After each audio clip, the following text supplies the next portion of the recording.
Hello and welcome to Justice Losers, the most unqualified podcast exploring irrelevant questions about entertainment, namely movies, TVs, and comics. I'm your host, Preston, joined as always by my delightful co-host, Matt. I'm used to the camera being over there. Oh yeah, yeah, we shifted a little bit. Yeah, it's gonna look like I'm looking at the interviewer. Matt, what you been up to? Some stuff. Such as? Do enlighten me. I finished one HBO miniseries about a murder mystery, and then watched another one. Oh. So I finished The Night Of. It's an 8-part miniseries. It's on HBO. Stars Riz Ahmed.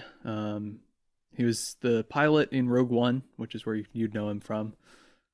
There was a pilot in Rogue One? Yeah, the Imperial pilot that defected and was like really nervous all the time.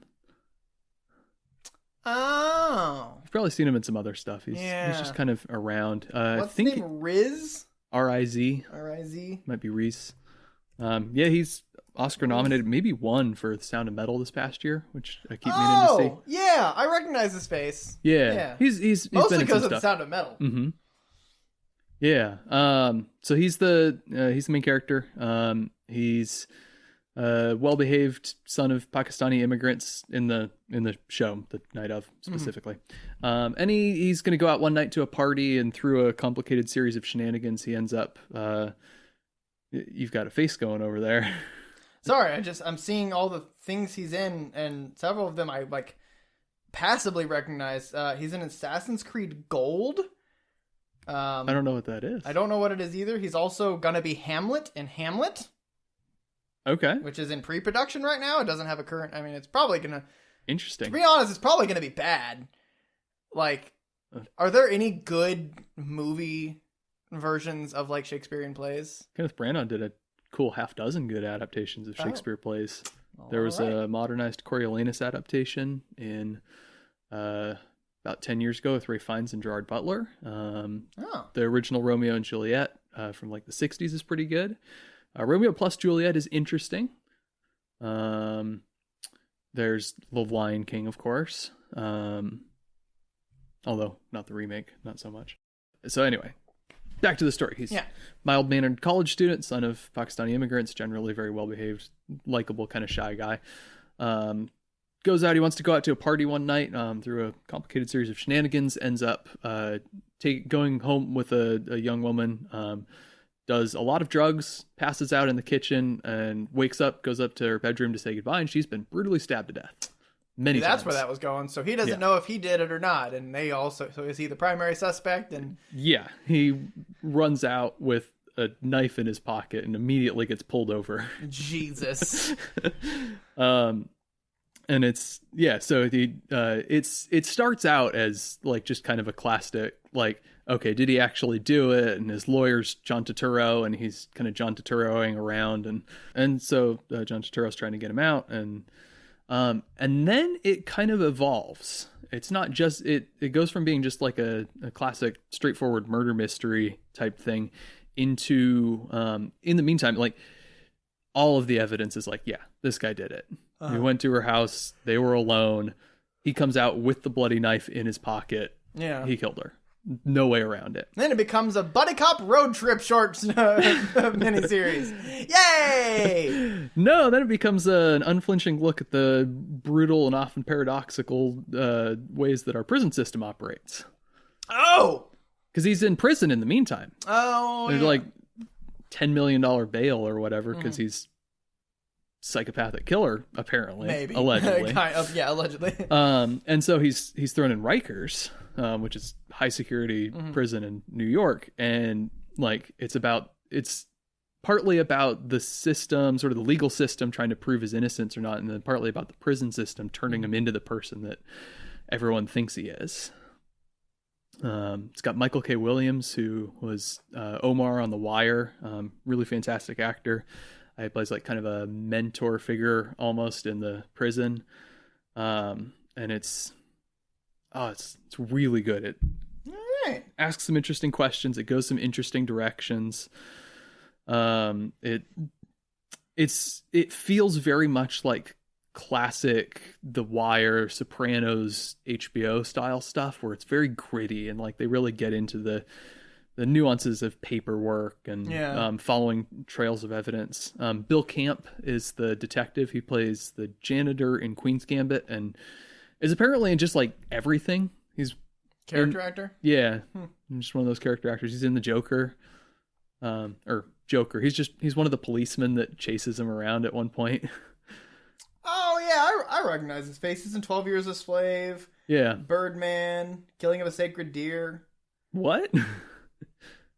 Yeah, he's Matthew Williams the in Killing a Sacred Deer. Is he the anesthesiologist? I think he's the anesthesiologist. Yes. Oh my god, it's been so long since I've seen that. Yeah, he disappears into roles, but he's fantastic. He's given like not quite lead role, but like he's one of the focal points as the detective who's investigating. And yeah, no, but The Night of, it's like just classic HBO where it's much more interested in like the human condition and the way systems operate. And at the same time, it just happens to tell a really great story. Yeah. So it was a while ago where I talked about, I'd been listening to Head Full of Dreams by Coldplay. And I had described the music as being very reflective of the album cover, which is very colorful and kaleidoscopy and fractal images and stuff like that. Like it just feels that like that listening to it. Sure. I have continued to just like do the rest of their music.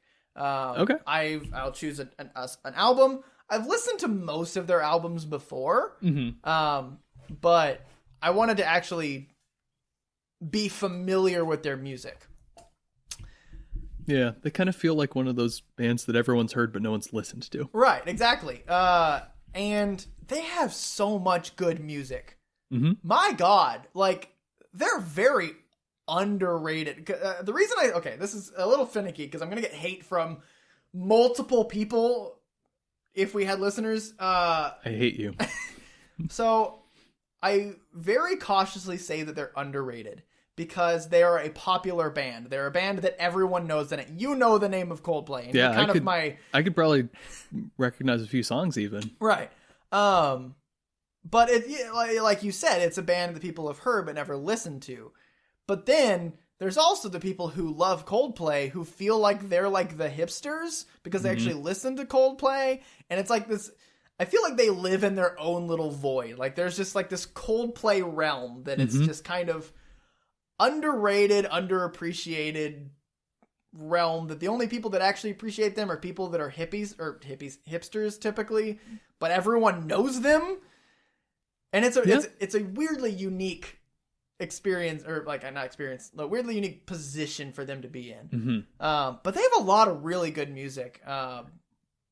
The thing that I find really interesting, listening to, because I've gotten more into listening to music as an album rather than individual songs. Generally a good habit. A result of that is that I can very clearly identify style things that they do. Like for this album, the bass tends to really follow the root of the chord, like a lot. It's not a very, and like it kind of, maybe there's a reason for it, but then for this one, like it's the same band, maybe even earlier, like an earlier album, and it doesn't, like, and it's noticing how the drummer plays specifically. Sure. There's, so for, I can't remember the name of it, but it's an album. If anyone who knows songs by Coldplay, you know what? It's probably on my recently played. I'm sure. A Rush of Blood to the Head. Oh my God. Literally on my recently played. Perfect. A Rush of Blood to the Head. It's got Clocks. It's got The Scientists. Songs that you've probably heard. There is a strong tendency in this specific album for the rhythms or for the time signature to be a common time signature, but the rhythms to divide it up differently. Okay. So instead of it being like, it's like da da da da da da da da da da da da da da, like that kind of stuff. Like, like for different variations of it. Yeah. For like most of the album. Cool. It's very strong in that album, and it's like, it's something that I think about this all the time when I notice this kind of stuff. I kind of do the same thing with Mr. Wives and Paramore. Like I can notice these very clear style things that they do for that album. is I want to write a song about that album using the style decisions that they've made for that album. So that like you listen to that and you're like, oh, it's about that album and it feels like it comes from that album. Yeah. And most people be like, I can't tell why. And then there's the people who like me and probably you and other like people with a very keen ear would be able to go, oh, it's because of this like musical technique that they're using and stuff like that. Right. And I want to do that. It seems like it'd be so much fun to listen to it and dissect and write down things that they do in this album and then write a song using all of those techniques and like mimic the songs. Because I've noticed this stuff. There'll be like YouTube videos or TikToks of people saying, I'm going to play Stairway to Heaven in the style of AC/DC. But it's just like the song Back in Black, but with the Stairway to Heaven lyrics over it. Like, it's not the style. It's just, you're just playing a medley of the two songs. Yeah. You're not capturing the style, you're capturing a song. Yeah. And some of them do it really well. Some of them are like, like it's easy to capture AC/DC style because the drummer just 2/4 beats all the time. Nothing but backbeat. Can't stand it as a drummer who likes fancy shit, but like it serves its purpose. So that's just something that I've noticed a lot listening to their stuff. A lot of it's really good. I suggest any particular recommendations? Do what? Any particular recommendations? Weirdly, their popular ones are the ones that stick out to me the most right now. I'm still not familiar with the music yet, so I can't really fully recommend things yet. If I could look at them, like if I listened to them and say like, and I heard bits of it, I'd say that's what I recommend. That is not a single that was on the radio. Right. But I mean, generally the public is not too bad at picking out highlights of particular I can artists. see plays for all of their songs. And so in a rush of blood to the head, The Scientist has 1 billion view or listens. Everything else is below 100 million. Like it's just, that's the song that people know. So now that I know that, and I know which songs of this album I like, Politic, the first song on that album. Album. Alibi. Alibus. Albus Dumbledore. Politic is really good. Clocks is another well-known one. Classic. I think Warning Sign is also good. So there you go. Politic and Warning Sign from A Rush of Blood to the Head are two songs that I really like from that album. Cool. I'm finding that a lot of their albums are no-skip albums for me. Like, there's just very few songs in their albums that I'm like, I don't feel like listening to this. We got a trailer for Last Night in Soho, Edgar Wright's new movie. We did. Did you watch it? I believe I watched it. I don't remember it. You probably didn't watch it knowing that it was Edgar Wright? Maybe? Should I pause and watch it right now? Sure. Oh my god! You look traumatized. Okay. Is he okay? Is Edgar Wright okay? No. So... He went from 0 to 100 real quick. Yep. Wow. Well, I guess not 0. He went from he went from humor to horror real quick. Yeah. Which also fits into our pattern of comedy people doing horror movies. Yeah. Oh my god, I'm so excited to see his style do a horror. Yeah. Because it's very visual and quick and like. He's gonna do jump scares right. Yeah. He's going to do jump scares where you think there's going to be jump scares, but then does it a little differently. So it's going to scare you both that it happened and also that it is different. And it's just going to be... Dude,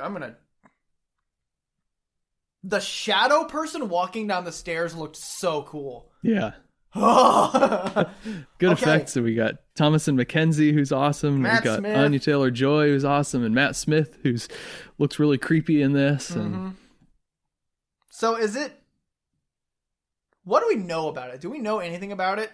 Very little. Okay. Theories. Well, it looks like sort of a Midnight in Paris kind of situation where she travels back in time. And just it. So that, I mean, they've clearly setting up, okay, she's inhabiting the body. But I think it's more of my guess is it's some sort of almost like a cross-temporal possession kind of thing, where if she can go back and relive the past, but then that also lets the past come forward and live her, and then maybe like inhabit her somehow. Yeah.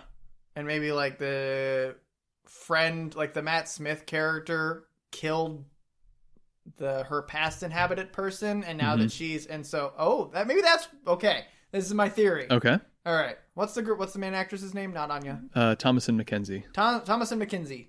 She has the ability, like, stumbles upon the ability to go back and inhabit Anya Taylor-Joy's person, and she loves it because Anya Taylor-Joy lives a luxurious life, and maybe whatever her name is again. Yeah, luxurious and like confident and and so maybe she in her real life is like kind of down in the dumps, poor, like doesn't have you look at like the first 20 seconds of the trailer and it's like she just kind of feels isolated and lonely, and so she gets small. to live that, but it's not actually her doing it. It's like whatever cosmic reason or whatever, right? But then Anya Taylor-Joy knows that her character is gonna die, and so she like inhabits her to like try to get away from it somehow and like try to take over. Matt Smith finds a way to also go forward to kill her both times or something. Okay.